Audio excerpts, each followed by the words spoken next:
Hey frogs and toads, here's today's prescription. I want you to write down 10 things that you love. 10 things that bring you joy. It could be anything. Feel free to get creative with it. It could be people or places or things or smells or foods or 1970s linebackers or oral. Anything. Feel free, have fun. Once you have 10 items, I want you to put all of them into one artwork.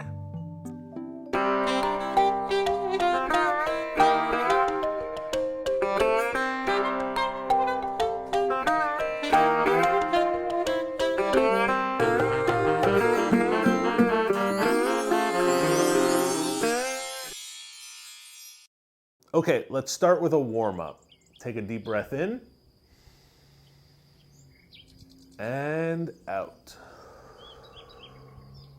Relax your shoulders. Relax your jaw. Relax your butthole. Together, we're going to slowly count to 4. Use a full inhale, exhale breath cycle to really examine each number as we go. 1. What does it look like? Examine it. 2. Get in there and check out every little nook and cranny. By the way, you never really hear about crannies outside of their affiliation with nooks. 3. What color is it? What are the shapes like? What are the curves? Keep breathing. 4. What do you see? How does it make you feel? What's it telling you? When you're ready, open your eyes. That was a condensed version, but I encourage you to count as high as you can go. I like to get to around 40, which usually takes me around 10 minutes of slow, steady breathing. But that's something you can try whenever you want. That's the cool thing about human autonomy. All right, let's get into some art. All right, I'm gonna list off 10 things that I love. Number 1, let's go with trees. Some of my best friends are trees. Let's go with professional wrestling. I love Bob Marley. I love Robert Marley. I love snails. I love how slow they go. I've never once met a snail who's in a rush. I love basketball. I love solitaire. I can't say with any certainty, but I think I'm one of the best solitaire players in the world. I always finish in under a minute, you know what I mean? I love the color orange. I love the smell of fire, which is ironic considering my number 1 was trees. I love comedy when done right. And I love sunlight, just soaking in that sunlight on my skin.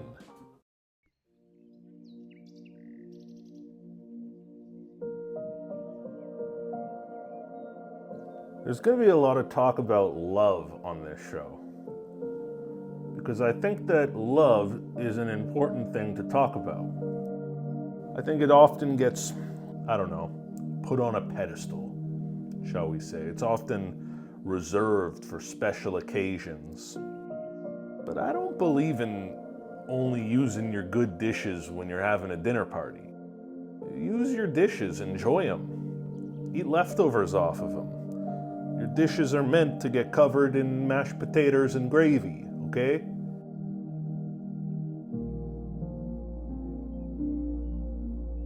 Love is so powerful that we tend to be all careful and precious with it.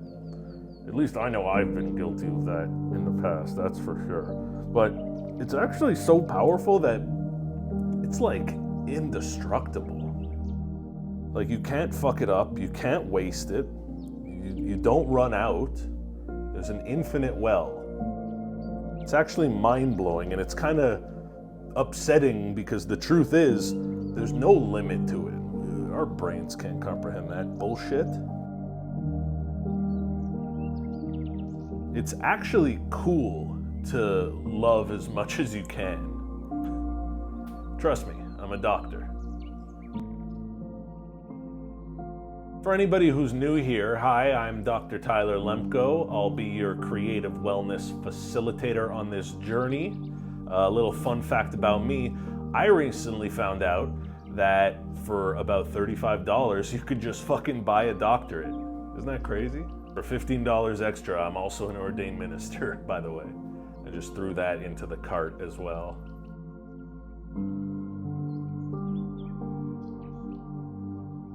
Did you know that the statistical odds of you being here right now is 400 trillion to 1? That's how many little opponents you made it past and got through out of your dad's ballsack to be here and exist.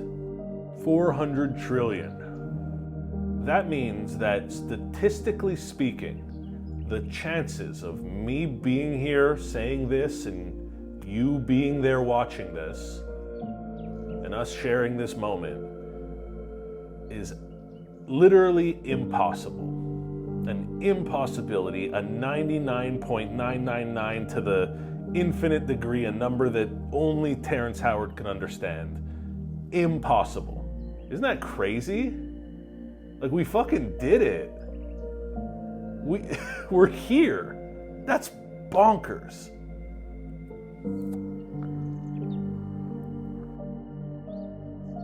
You're supposed to do hard stuff for an easy life, and you do easy stuff for a hard life. Sorry.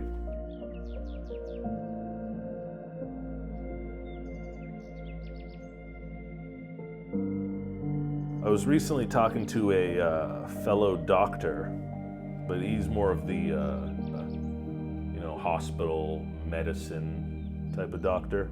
And he shared an interesting encounter with a patient that he had recently.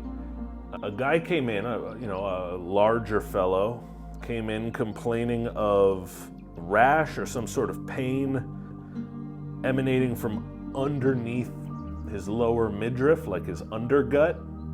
Obviously an angle he couldn't get eyes on, so good to get a health professional looking at it. And when the doctor took a closer look, he was able to decipher that it wasn't a rash, it was like hundreds and hundreds of splinters. And he asked the guy, he said, is there any reason, do you have any idea why the underflap of your belly would be covered in splinters? And the guy responds, oh yeah, it must be my fuckboard. Turns out, I'm sure you have questions.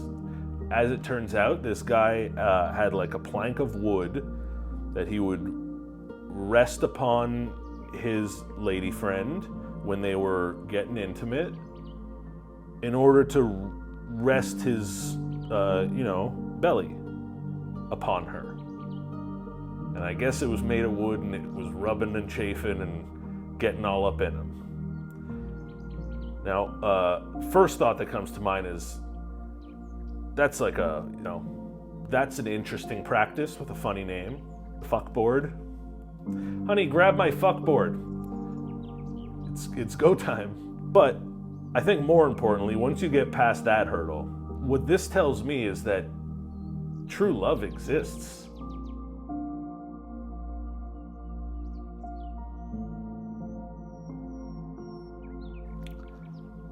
There used to be this NBA player named Ron Artest, who a lot of people probably remember as the guy who famously had a beer thrown at him and then he ran into the stands and he beat up a whole mess of spectators who were there watching an NBA game.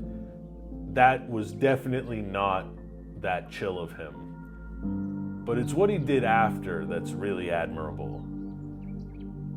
Ron Artest, rather than release a statement through his PR agent or write an apology in his notes app and post it to Instagram.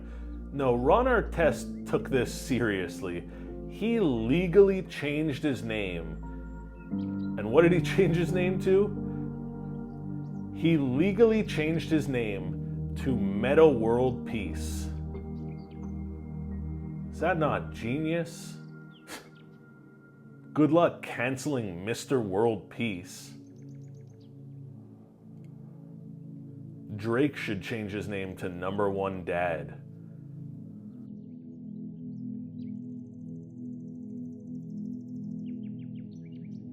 I don't know who said it first, but somebody once said that being funny is easy, but comedy is very hard.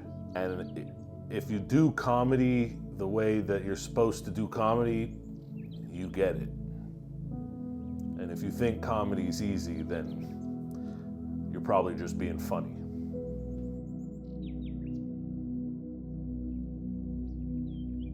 There's a Bob Marley quote that I love where he said, "You don't die and go to heaven. You gotta live in a heaven." You have to live in a heaven. Pretty smart guy, that Robert Marley. Ain't that right, Bob? You got that one, Bob. Ain't that right, Bob?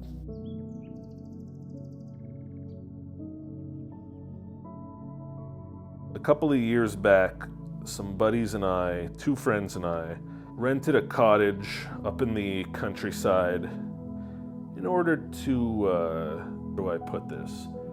Do a bunch of acid.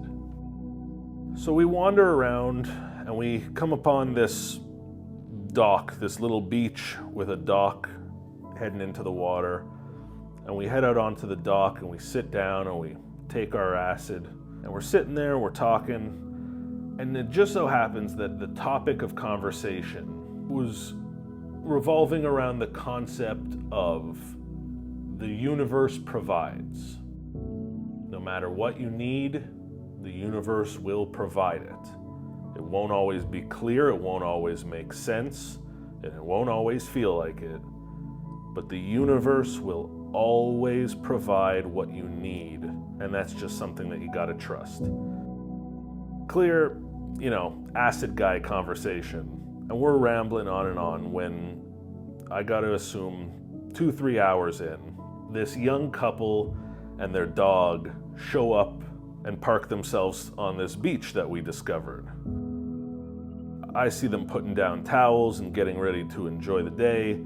So I turn around to my friends and I say, hey, maybe let's not be the guys on drugs hogging the dock. Let's see if they want the dock. We can go sit on the beach. So I turn around as the elected speaker and I offer them the dock, and they graciously accept and they really appreciate it, and they move their stuff and they go jump in the water and the dog's tail's wagging. They're having a great day. And the three of us, we move over to the beach, not a major inconvenience, and we park ourselves in the sand. Now here's where the story gets interesting. As we continue our conversation about how the universe always provides, a pickup truck pulled up within 1 minute of us sitting there. Two guys jump out and install a second dock. What the fuck? The universe, I guess it fucking always provides. Like, we were already saying it. We didn't need that clear of a sign.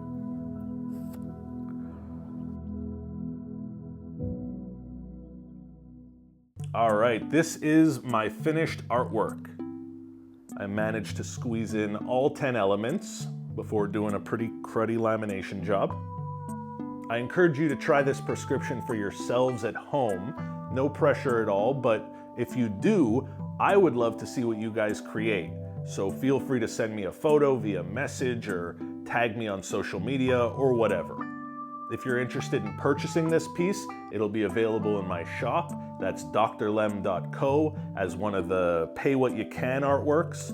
So whatever you think this is worth, I'll send it to you. Make sure to do all the liking and subscribing and send to yada yada yada, you know the drill. Until next time, always remember that the only people worth listening to about literally anything are over 80 years old or under 10 years old. Everyone in between is utterly useless. Bye!